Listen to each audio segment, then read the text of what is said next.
Coba tebak, apa yang akan dilakukan pria ini? Awalnya, gadis ini sedang beristirahat sendirian di dalam mobil, sementara orang tuanya mengajak adiknya jalan-jalan di dalam hutan. Semuanya aman-aman saja. Sampai ada dua penjahat yang melihat gadis itu sendirian. Saat itulah, keadaan menjadi buruk. Salah satu pria mendekati mobil, mencoba membuka pintu. Gerakan ini membuat gadis itu terbangun. Pria itu berpura-pura terkejut dan melambai dengan senyum yang menyeramkan. Gadis itu tahu ia dalam bahaya. Dia berteriak agar pria itu menjauh dari mobil. Dia mundur tapi tidak pergi, membuat gadis itu semakin panik. Gadis itu lalu membunyikan klakson. Orang tuanya mendengar suara klakson itu dan mulai bergegas kembali. Namun, situasi semakin memanas.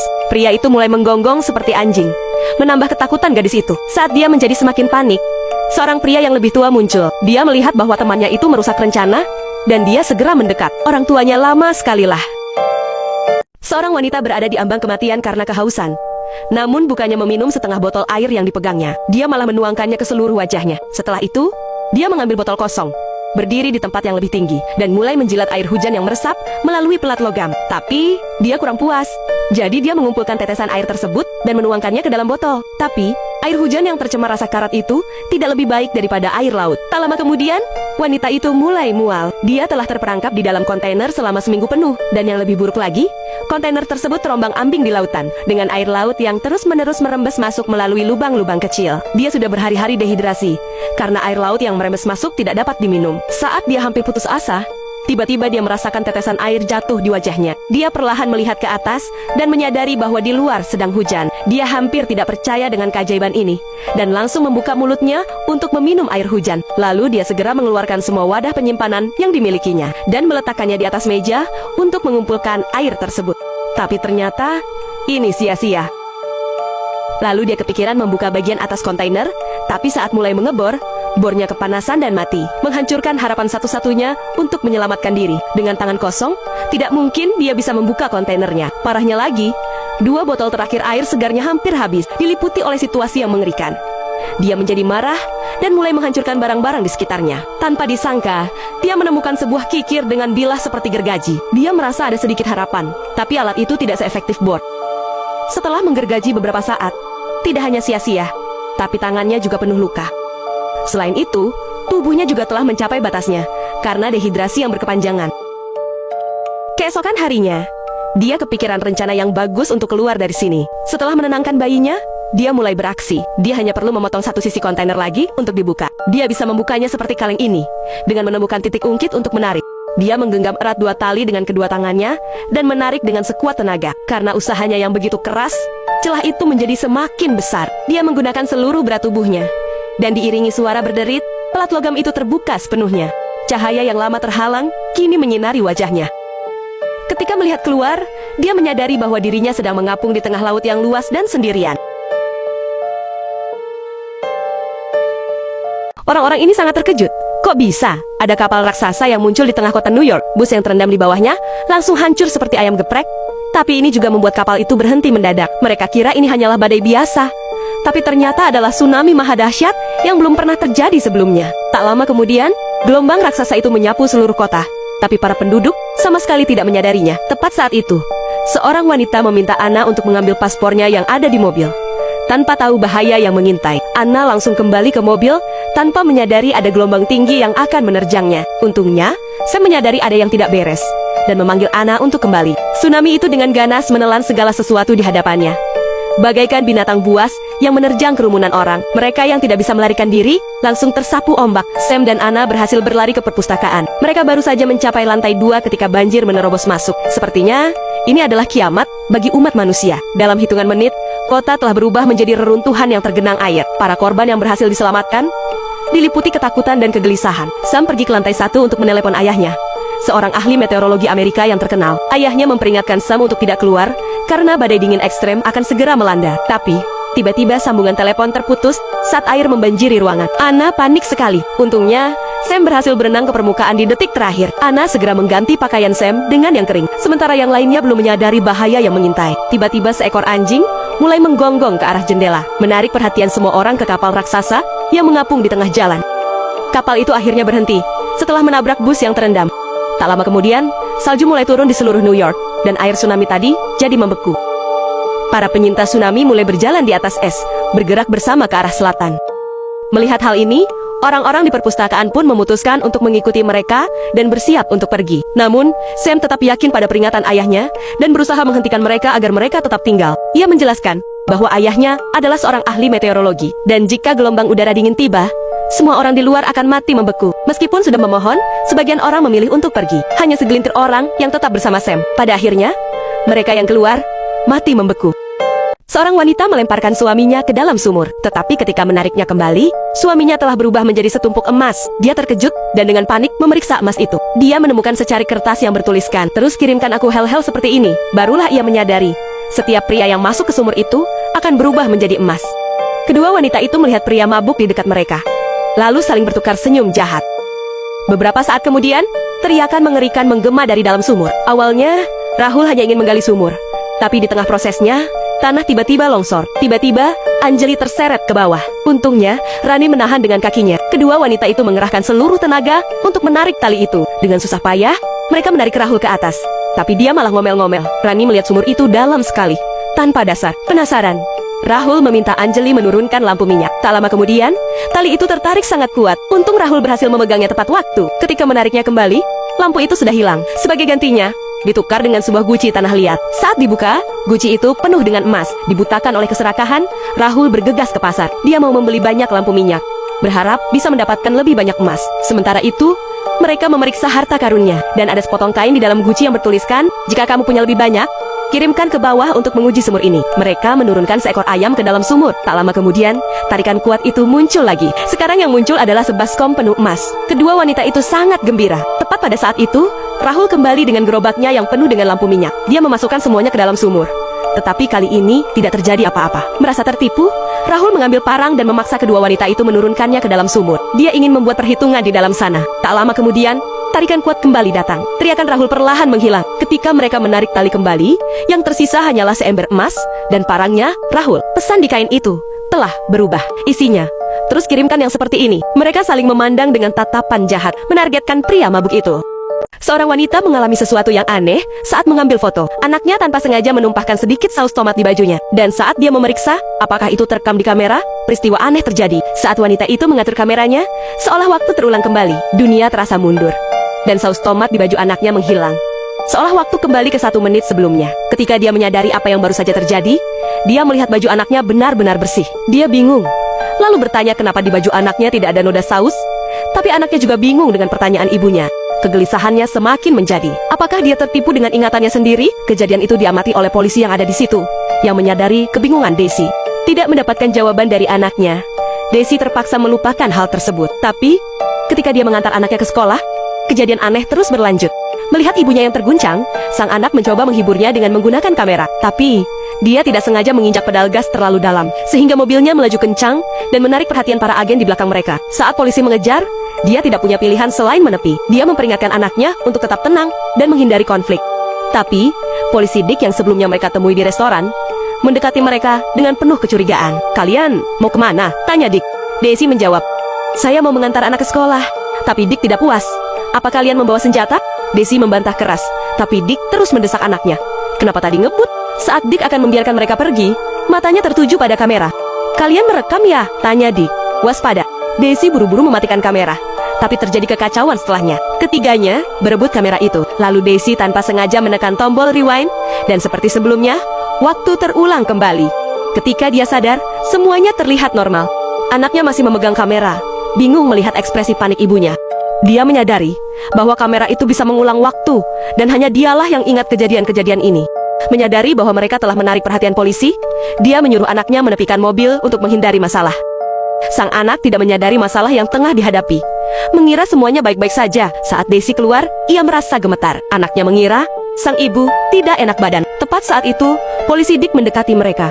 Sang anak meminta tolong untuk memanggilkan dokter untuk ibunya.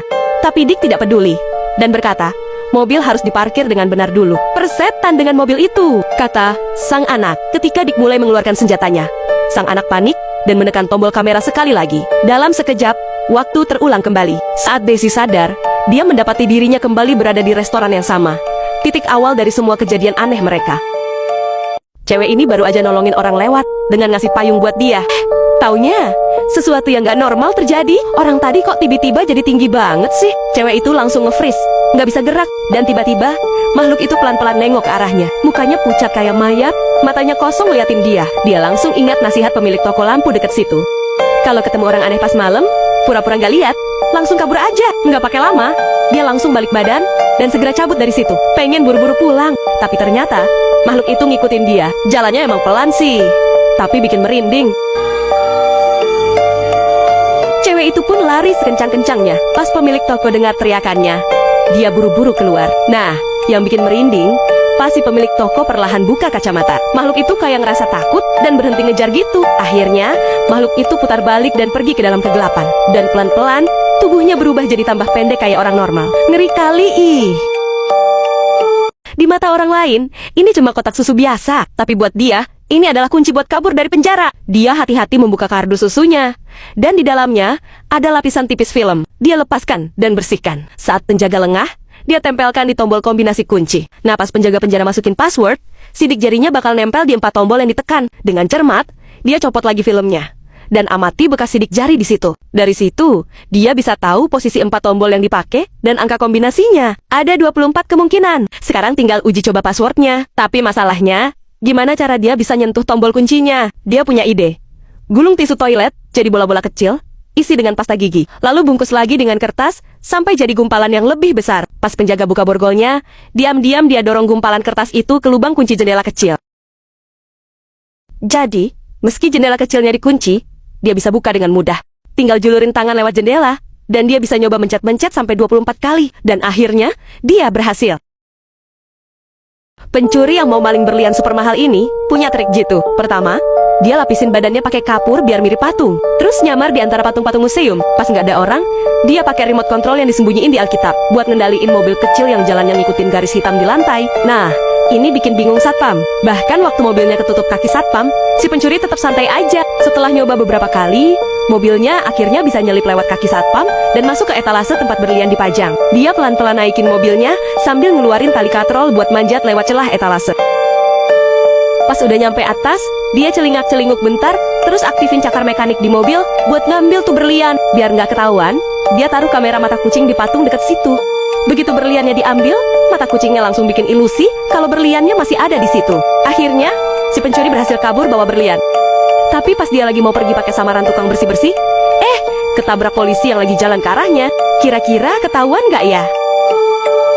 Miliarder ini memiliki uang tunai sebesar 120 miliar rupiah di dalam berangkasnya. Tetapi ia tidak bisa membelanjakan 1 rupiah pun. Penyebabnya adalah sebuah mesin kecil yang diletakkan di depannya. Begitu ia memasukkan 1 lembar uang ke dalamnya, mesin itu langsung membunyikan alarm keras. Sebenarnya dia adalah pembuat uang palsu terbesar di India, yang memproduksi uang palsu senilai 10 juta rupiah setiap hari. Namun dengan kedatangan mesin baru ini, 60 ton uang palsunya seketika menjadi sampah. Dia bingung harus berbuat apa. Lalu salah satu anak buahnya menunjukkan beberapa uang palsu buatan seorang pengrajin lokal, yang berhasil lolos dari pemeriksaan mesin tanpa masalah. Melihat itu, dia sangat terkejut. Padahal dia memiliki teknologi tercanggih di negara itu. Tetapi orang tak dikenal justru bisa membuat yang lebih baik darinya. Nama pemuda itu adalah Sunny. Dulu dia adalah seorang seniman yang sangat berbakat, dengan keterampilan yang begitu halus hingga sulit membedakan antara yang asli dan palsu. Namun ketika pacarnya meninggalkannya karena kemiskinan, dia bertekad untuk berhenti melukis dan mulai membuat uang. Namun, membuat uang palsu bukan hal yang mudah. Mata uang baru India memiliki teknologi keamanan yang sangat canggih. Yang paling sulit adalah meniru mikroteks dan pola dengan sangat akurat. Pencetakan digital gagal dalam hal ini karena menghasilkan pola Moire. Disinilah keahlian tangan Sunny berguna. Dia mengamati setiap bagian uang asli dengan mikroskop dan menirunya secara persis dengan tangan, lalu menyusunnya menjadi lembar master yang sempurna. Kemudian, lembar itu diperbaiki dan dilapisi dalam beberapa tahap: pengamplasan, pelapisan, pemanasan, dan lainnya. Saat proses pencetakan dimulai, muncul tantangan lain. Mesin cetak lama hanya bisa mencetak 1 warna dalam 1 waktu, sedangkan uang asli memiliki 4 warna. Temannya Firoz, yang sejak kecil bekerja di percetakan, mencetaknya dalam 4 tahap dengan mengganti warna setiap kali. Mereka juga memasang pita pengaman mengkilap pada uang, dan uang palsu pun siap. Namun Sunny merasa uang itu terlihat terlalu baru. Lalu dia mendapat ide, bagaimana jika uang itu direndam dalam teh? Warnanya akan menjadi seperti uang lama yang sudah dipakai. Percobaannya berhasil. Semua uang direndam dalam teh lalu dikeringkan, sehingga tampak seperti uang asli yang telah digunakan. Untuk mengujinya, mereka pergi ke sebuah toko minuman keras. Penjualnya memegang uang itu, melipatnya 2 kali, dan langsung tahu bahwa uang itu palsu. Mereka nyaris lolos menyelamatkan diri. Setibanya di rumah, Sunny masih tidak mengerti bagaimana uang yang tampak begitu asli bisa ketahuan. Lalu mereka mereka melakukan sebuah tes. Satu uang asli dan satu uang palsu diberikan kepada seseorang dengan mata tertutup. Uang palsu langsung dikenali. Penyebabnya kertasnya. Pria ini disangka mata-mata hanya karena karismanya yang luar biasa. Begitu dia membuang bungkus permen, polisi langsung mengira itu bagian dari kode rahasia. Padahal, itu hanyalah kebiasaan dirinya. Lalu dia memasukkan permen ke dalam mulut dan mulai mengunyah. Tapi polisi mengira itu adalah bentuk baru dari bahasa bibir berkode. Sebenarnya, giginya hanya tersangkut di permen. Saat pria itu berjalan menjauh dengan langkah panjang, polisi yakin dia sudah menyampaikan semua kode. Menurut mereka, dia adalah mata-mata ulung. Jack kembali ke hotel dan membuat janji dengan dokter gigi. Tapi begitu dia pergi, polisi meretas sistem kunci pintu hotel. Mereka memasang beberapa alat pengintai di kamarnya dan menggeledah semua dokumennya. Namun, mereka tidak menemukan apapun yang membuktikan bahwa Jack adalah agen. Polisi menyimpulkan bahwa ini pasti tanda dari seorang profesional tingkat tinggi. Sementara itu, Jack sedang dalam perjalanan menuju klinik gigi. Namun di tengah jalan, dia menyadari sakit giginya sudah hilang, jadi dia memutuskan untuk makan di taman saja. Mendengar ini, polisi yang memantau percakapan Jack menjadi terkejut. Mereka mengira Jack telah menyadari bahwa dia sedang dilacak, dan sekarang sengaja mengubah rute untuk membingungkan mereka. Saat itu juga, polisi menemukan bahwa kamera yang dipasang di kamar mandi tidak berfungsi, dan mikrofon di sana hanya merekam suara flash. Mereka segera memberitahu sheriff. Sheriff menjadi semakin waspada. Dia percaya Jack telah menemukan alat pengintai, dan mencabut mikrofon kamar mandi adalah peringatan. Suara flash yang berulang, menurutnya, adalah cara Jack mengejek mereka. Padahal kamar mandi Jack sedang rusak. Toilet tidak berfungsi dengan baik, dan saat mencoba memperbaikinya, air merembes ke kamera. Setelah berpikir panjang, sheriff membuat keputusan. Jack harus segera ditangani. Dia mengirim bawahan wanitanya yang cantik kepada Jack. Begitu Jack melihat wanita itu, dia langsung bersemangat dan tanpa sadar mundur beberapa langkah. Wanita itu mengira Jack sedang menjaga jarak taktis. Jack terus menatapnya dan wanita itu menganggap Jack mencurigainya. Dia berpikir, kalau aku membuat satu gerakan yang salah, Jack mungkin akan menyingkirkanku. Dia mengundang Jack ke rumahnya malam itu. Tanpa berpikir panjang, Jack setuju dan pergi ke rumahnya. Wanita itu mengenakan pakaian yang memperkuat pesonanya. Jack begitu terpesona hingga kehilangan kesadaran. Kemudian, wanita itu berganti pakaian longgar, di bawahnya tersembunyi beberapa senjata. Tapi dia tidak langsung menggunakannya. Pertama, dia menyajikan makanan yang telah diberi obat bius kepada Jack. Lalu dia memeluknya dengan manis dan mendorongnya untuk makan. Namun Jack begitu terpukau oleh kecantikannya hingga dia tidak sadar bahwa dia seharusnya makan. Wanita itu langsung curiga. Dia berpikir Jack sudah tahu seluruh rencananya. Bapak kepala botak ini menyadari dirinya tiba-tiba bisa menembus apapun. Saat mencoba memahami semua ini, dia melihat fotonya dipenuhi karangan bunga. Saat itulah dia menyadari bahwa dirinya sudah meninggal. Dia berjalan di jalan raya sementara mobil-mobil melewatinya begitu saja. Namun tiba-tiba seorang bocah yang sedang naik sepeda menabraknya. Bapak kepala botak terkejut karena ternyata bocah itu bisa melihatnya. Ketika bapak itu memberitahunya bahwa ia adalah hantu. Bocah itu ketakutan dan langsung kabur.